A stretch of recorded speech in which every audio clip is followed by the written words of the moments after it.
I am doing well. How are you? Doing well. I'm in the lab today, working, so it's a little I change see of that. scenery. Plugging Work, away. That's working great. on breads. Yeah. Nice. Thanks for taking a minute out of your busy day to help us solve some problems. hmm The baking world is busy, busy, busy baking. So let's get on to our first question for Tuesday, 10 at 10. From our fillings page, we are wondering. All right, so everyone out there, we're interactive on LinkedIn. And if you have any questions, just go ahead and type it on our feed on LinkedIn, and we will be able to answer it during this time. Okay. Richard, from our fillings place, what are the best ways to keep a mung bean based filling stable for a long time? Well, your filling pace is going to have to, water activity is going to be again, we're going back to water activity, it's trying to find the right level of water activity where it's stable. But how do you get there? A lot of people in the filling, I'm assuming sugar is part of the filling. Are they what's being added to it? Mm-hmm. And water activity is lowering to lower than 8.5 will make it stable, but usually it's a saturation also of what other ingredients are in there. Once it's saturated, and no mold or other ingredients will grow, or a bacterial thing will grow because of osmosis. Yeah. Let me grab something from the oven. Sorry about that. Yes, that is true, everyone. So if you bring that water activity, try to cook that water out as much as possible in the mung bean. Preferably, I would like to see you use a mung bean flour rather than wet mill the mung bean. You use a mung bean flour and add water to it slowly until it becomes cohesive. That way, you don't need to spend a long time cooking the water out, wasting all that energy. Okay. Um, like Richard said again, sugar, less water is going to reduce your water activity. Once it goes down to 0.3, zero point 0.4, you should have a very, very shelf stable product. Okay. All right. So let's go on to our next question in our queue. It is from the amylase page. I am looking for maltogenic enzyme for bread and rolls. Let me know if it will work at what temperature after passing the baking step. Does it still work or does it stop? Is it really working as a staling agent or just as to pass the time? So I'm not really sure of this question, but Yep. let's take a step at it anyway. Let's try to guess what they want. They want. Well, I think maltodiastatic malt as is still being active. So you're talking about. I don't know exactly what enzymes are present in malt. I'm assuming maltase and some other enzymes present in the system. You could that give you the proper shelf life by adding maltogenic enzymes? I doubt it. I've usually people go directly by their vendors and say, hey, give me a cocktail of enzymes, amylases. That would be a 1,4,1,6, whatever you're trying to achieve. It worked better overall than just getting a malt and having the malt trying to do the heavy work. It usually helps with the yeast fermentation and the overall fermentation, but that's not. I would recommend going with that just to take care of your shelf life. And not knowing your shelf life, I don't know, how long you're getting. Maybe you're getting an extra day or two, but usually you have development of flavors, better crust color with the maltogenic, the diastatic. That's true. Um, we are having a problem on LinkedIn. We are not getting through, but we are on Facebook Live. We moved to Facebook Live, and we are live streaming from the website. So let's go on to our next question, and then we'll bring a special guest on. Let's see. Next question on the tapioca flour page. How can I effectively add cassava flour in bread production without affecting the quality of my bread? So I think I do not know why you want to add tapioca flour. I would suggest not to do that. And if you're trying to add any kind of filler, then I would look at the water absorption difference in your flour water holding capacity. So anytime you try to add a non-wheat flour, what you're doing is you're diluting the bread gluten network. So unless you are targeting some form of a variety of flours in your bread mix, I wouldn't recommend tapioca flour. And if you do use tapioca flour, treat it like any other non-wheat grains, like buckwheat or flaxseed and stuff like that. Do not add more than 5%. 10% is really pushing it. But overall, you cannot improve the quality of your bread by adding tapioca flour. Richard, what do you think? Well, I spent a lot of time looking at cassava tapioca flour, which is the same. What I found out, and it's interesting, and then for you all the bakers and learning and what to do, I've seen people going 100% with cassava flour and as a replacement making a gluten-free claim. But here's the key. It's about how it's being processed and which source or where it's coming from.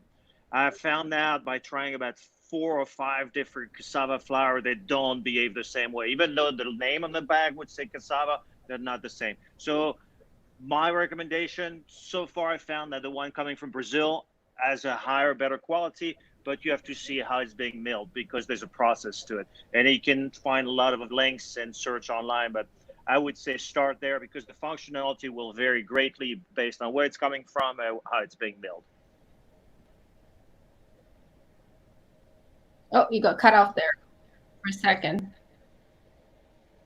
Can you hear me? Yep, I can. Yep, I can hear you.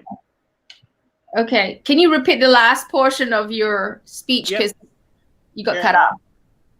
So what I was saying is, if any bakers wanting to work with cassava, 2 important things: where is your cassava from? Meaning from Brazil, from Africa. And how's the cassava being milled and processed to turn into cassava flour or tapioca starch? And those things, they're not created equal. Just do your homework. And if you have questions, just reach out to us. Yep, absolutely. Question on shelf life extension page. Do ascorbic acid increase the shelf life of bread? What quantity do I add to 50 kilos of flour for commercial baking? Do you want to go first or you want me to go? Go for it. Go for it. So no, do not use ascorbic acid to increase shelf life. Again, back to what Richard said about the amylase. Use amylase and use it in a blend, a cocktail blend that your ingredient provider provides to you. Okay, so just reach out to them and say, I want a shelf life extension solution, and you should be able to get it. The only way I see ascorbic acid contribute to shelf life extension is through the increase in volume, but still that's not going to stop you from staling. So no, do not use ascorbic acid. All right, next one from the gluten page. Does the gluten level change as the flour sits in the cupboard or for extended periods of time? Wow. Love this. So could you repeat the question? Does the gluten level, does it go up as a flour sits in the cupboard or go down for extended periods of time? Well, on all, I'm going to answer very logically. As your flour, let's say, we don't know the length of time, but let's say your flour is sitting in a cupboard for about a year. Technically, your moisture content will decrease slightly, and therefore your gluten content will increase slightly. But as a rule of thumb, no, you're maturing. As a flour, it's an old thing. Maturing your flour is basically oxidizing, giving more gluten strength. That's an old practice that bakers don't do anymore because they're using oxidizing agent in the flour to help bakers just use a fresh flour. But not the gluten, no. So yeah, I mean, sometimes you may see a change or an improvement in the gluten in the performance of the bread. But what you're seeing is actually oxidation. If you go to our page, oxidative agent page on Bakerpedia, you should be able to see the exact chemistry that goes on in there. At the same time, look at aged flour and green flour, because what's happening in your cupboard is the flour is going from green to age. And with green to age, you see an improvement in gluten quality, not in quantity. So those two things are separate, and it's just it's getting more air, it's getting matured, and matured gluten does function better. Okay, so next one would be excessive proof of temperatures, and we'll bring on the gas later. Let's just finish our queue right now. Can you advise if you have some literature on propionic acid calculations in finished products when we add calcium? Calcium propionate into dough. So this person is using calcium propionate in the dough, and they want to know if we have any kind of literature on the level of propionic acid after we bake the product. I've played with CalPro versus sodium propionate. Usually, sodium propionate dissociates faster because of the sodium salt, and therefore you have to use less. When you go with calcium, you're trying to often make a calcium claim, but I think the dissociation of the compound, you get less propionic overall. I don't know overall, but if I recall, I want to say we would put an extra 15 to 20% more with the CalPro versus the Sodium Pro. What's your take on that, Lynn? We don't have any data concerning the measurement of propionic acid at the end of baking, but I have no, I don't know why this question is being asked. So you need to be a little more specific. The activity, whether the CalPro is active or not, is really dependent on the pH. So a pH measurement is so much more important than the propionic acid level, because on that level, propionic acid, everything works. Everything works with the mole for a certain extent to a certain water activity. So I say take a look at your pH. If your pH is any telling, it should indicate to you whether you have a viable system that supports the CalPro. Yeah. Yes. So I'm going to do something unusual today. I am going to bring on a third person. So just give me a second, and let's see if I can bring this person on.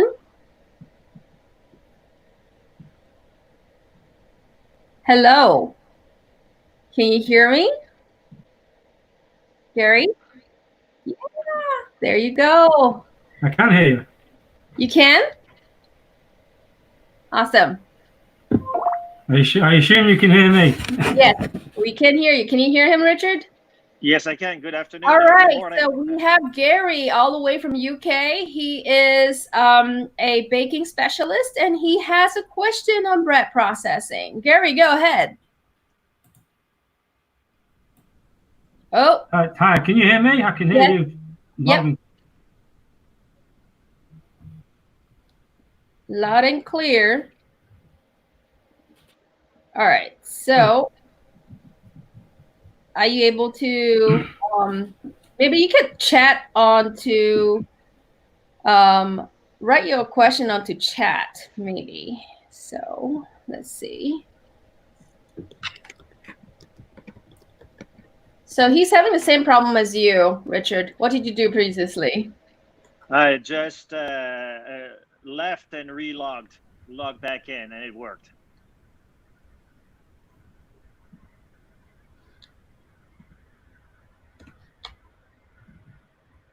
All right, so I was really trying to figure this audio issue out. that Gary has. I invited him here because he had a lot of questions on the processing side of things for bread. Mhm. So let's see if I can get him on any other way. Okay, so you can hear me and I can hear you. Yeah, I can hear you. Oh, okay, so go ahead and ask your question. Okay, right. Well, it may be quite a long question. I mean, it's something that I struggled with for many years, and I know the industry struggled with for many years. Increasingly in the UK, we're getting, thankfully, better summers. They can be getting a lot warmer, and that's causing difficulties in processing, particularly with river temperatures. Now, whilst I see the practical impact of that, and I can see product with poor volume, with open texture, with blistering, those kinds of things, I'm interested in what's actually happening in the dough and what the impact of excessive gluten in the is actually having in the dough as it proves. And more importantly, I suppose two main questions. What can be done around mixing and processing to help alleviate that? And what, if any, enzymes could be used to help protect the dough? Okay, so Gary, you're cutting off a little bit. Let's see. What's your first question? Your first question is it concerning if proofing in excess of 40 degrees Celsius would lead to a collapse in poor internal structure? Is that what you're asking? That's what I'm asking, yeah. Mainly okay. Why? Why does that happen? Why? Okay. A lot of things are happening. I'll let Richard start first. Richard, what do you think? Well, Gary, I think 40 degrees Celsius, which in Fahrenheit runs you to what, 102 degrees or 104 degrees, right? Yep. It's very common. Most of the commercial bakeries will run around 110 to 115 based on the type of product they're running. So what I'm assuming is you could be overmixed, where you're too weak and it cannot sustain it. It's expanding. You could have too much yeast, or your yeast activity is too powerful and it's reaching out to a point where it collapses. Or it could be done with a formulation, you know, the hydration and the type of flour you're using and the type of other ingredients. And that's what I would look for, because technically you shouldn't be collapsing at those temperatures going in the proof box, unless you have all throughout, you have an automated system. And I've seen that in the plant where all of a sudden, if it's spiral, it was a spiral or a carousel type of proof box, and then you had a chain that would just move it around and slap it, and everything will collapse. And I'm not knowing the system, but that could be a cause as well.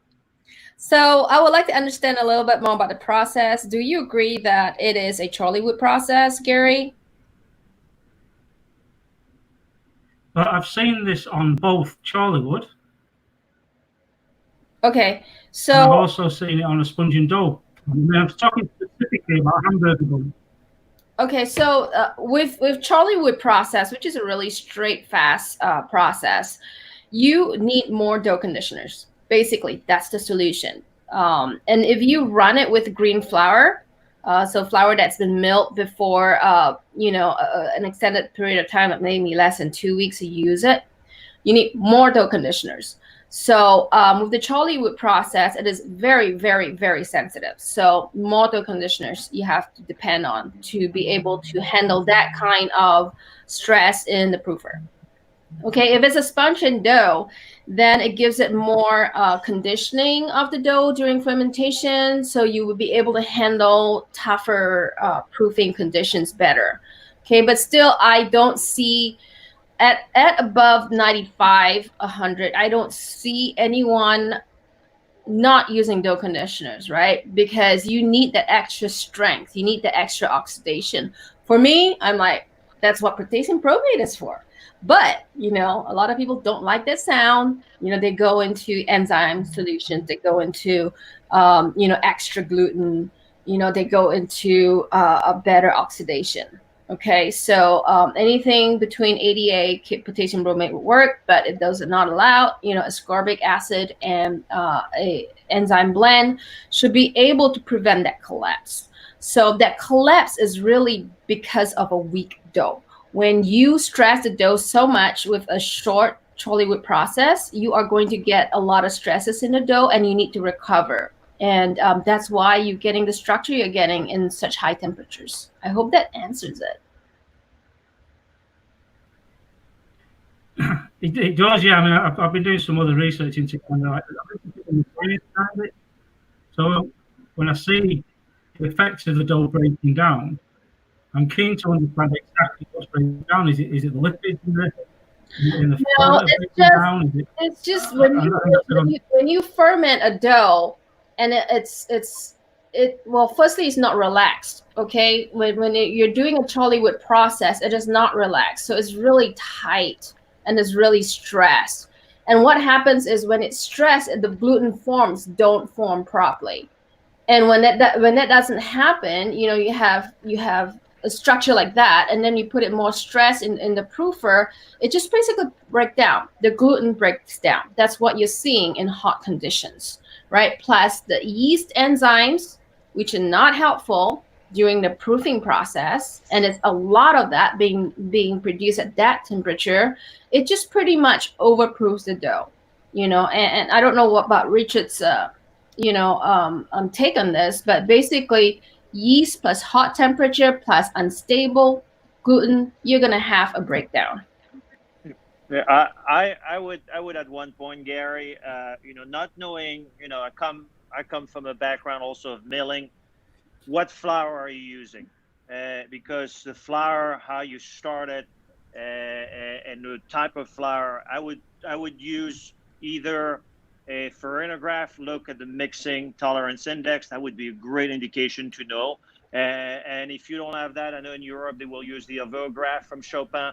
I would look at my curve, the P over the W, I forgot, and a G, and just see what's my stability. Because it seems like you have a dough that is very unstable, and you put it through a short process and it collapses. So first thing, and another thing I always tell bakers, look at your flour and you look at your water. Because if you have a water that is outside of a neutral range, it could create also some weaknesses. It could be slightly acidic and you don't realize it, and it's going to weaken it.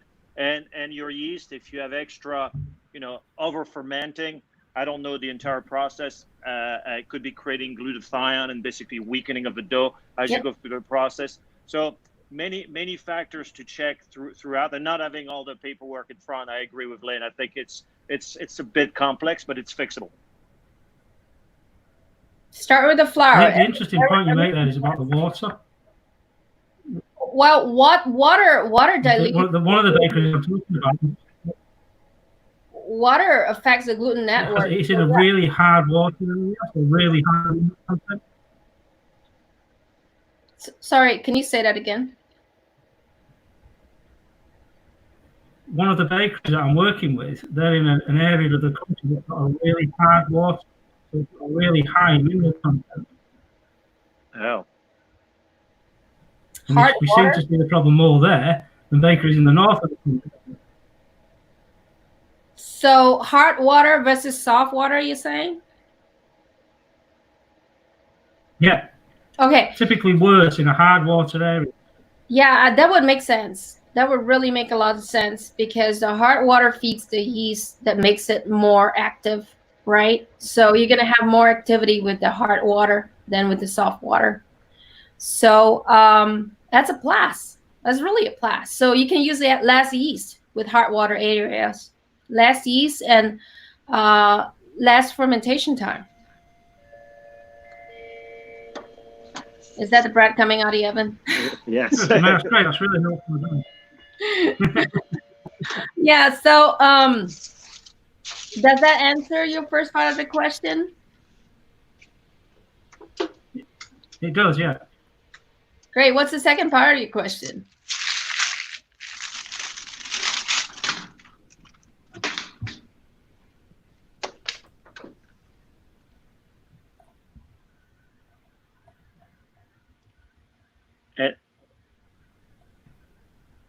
I think we've already. I was interested in what happens to the heart. Increasingly in the UK, we use datum to protect against excessive further temperatures. I'm just wondering what your views were on that. Was that an effective solution? So let me clarify the question. Is datum better to use, or with the heart ferret, or what is exactly you're asking? Is datum an effective solution to protect against excessive further temperatures?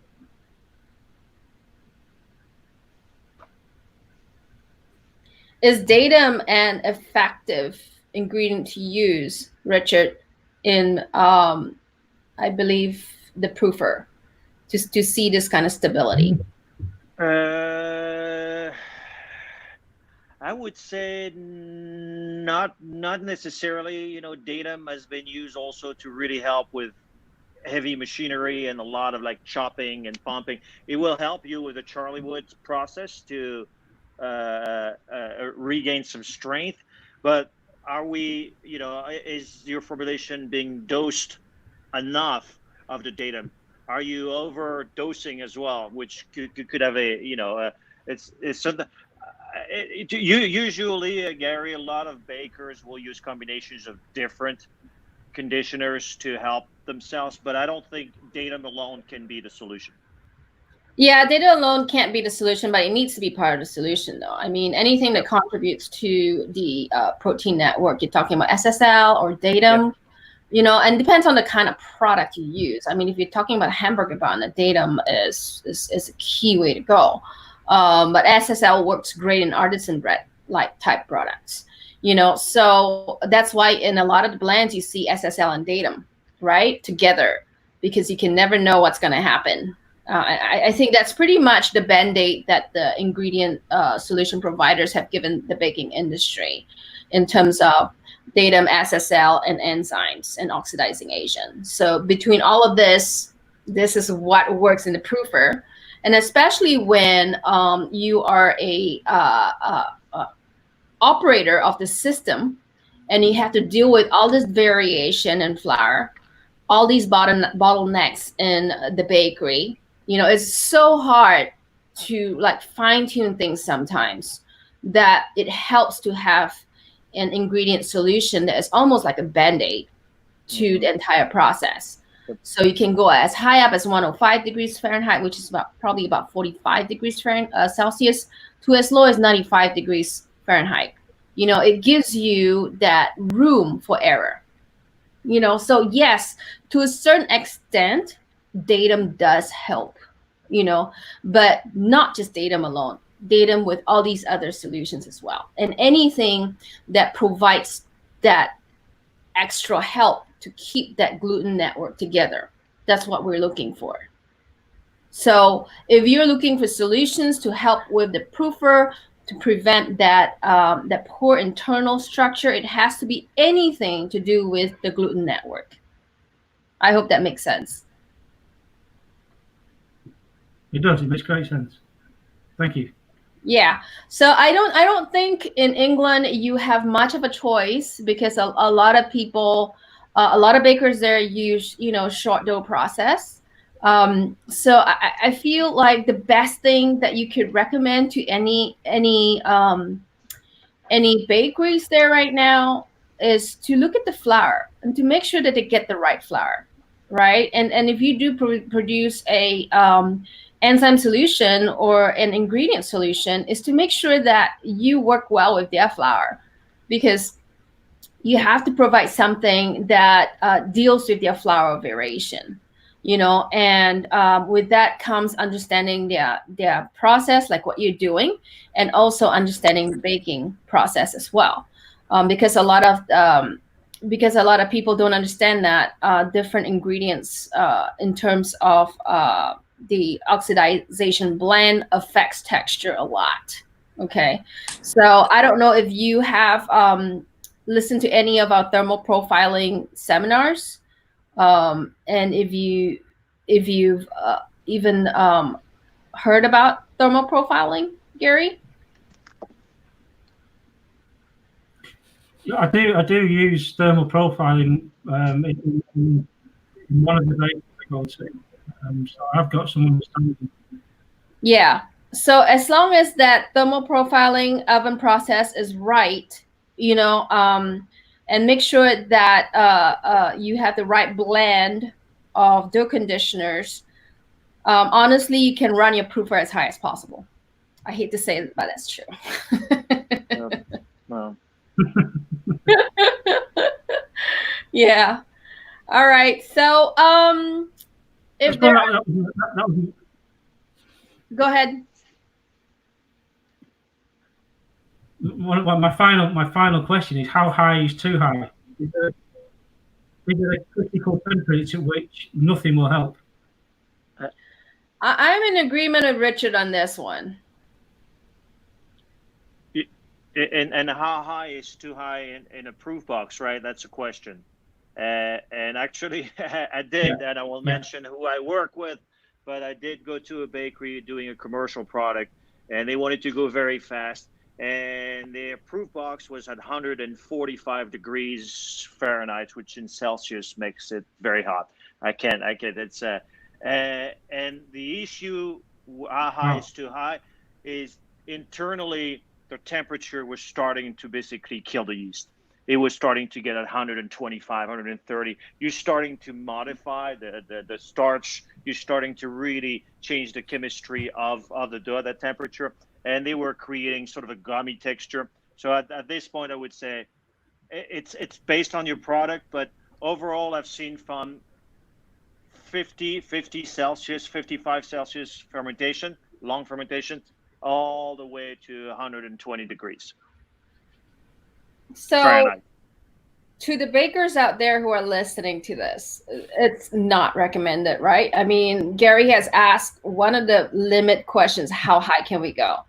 You can go as high as possible, okay? But the problem is you're going to kill more yeast. You're going to have to add more yeast, and you're going to have to add more dough conditioning ingredients. You can always run this process as hot as possible, but you're just going to increase your cost on the front end.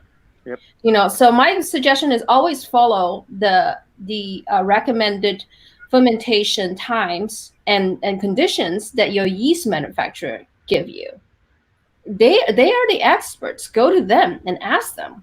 You know, and on our fermentation page, we've already outlined the suggested fermentation time and temperature. I mean, if you don't follow these, your costs are going to go up one way or the other. Wow. You know, so it's best in your interest to follow these. You know, I mean, why wouldn't the yeast manufacturer sell you more yeast, right? I mean, they gave you a recommendation to follow. Mm-hmm. Yep. Follow it. It's really that easy. You know, so to a lot of bakers, I challenge you to think, why do you need to push this through so fast? Okay, why? If it's because of efficiency issues, which I know it is, because that's Richard's and mine, you know, specialties, we understand efficiencies. If efficiency is the issue and you're pushing this through, then know that your cost is going to go up on the ingredient end. Okay, so the best way for you to understand if this is an efficient process is to go as high as possible in the speeds at the proofer and the oven, and then look at ingredient costs and put all these together. And if it still makes sense, then run at a temperature. But if that cost does not make sense, reduce the temperature and do your cost analysis with your ingredients. You know, so that's why we stick with the recommended ranges. You know, it does not make sense going up as high as 45 or higher than 40. I really do not understand when bakers try to do that.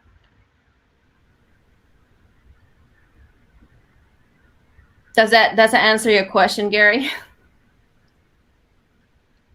It does, yes, very thoroughly. Thank you. Yeah. So I'm gonna have to like cut it off right here because we're like past 30 minutes. But thank you so much for coming on, Gary. Those were like the best questions ever. Thank you for asking them. Pleasure. Yeah, and thank you, Richard. I really appreciate your time today. Thank you, Lynn. Thank you, Gary. We'll be back in touch. Yeah, keep baking. All right. Thank you. Bye-bye.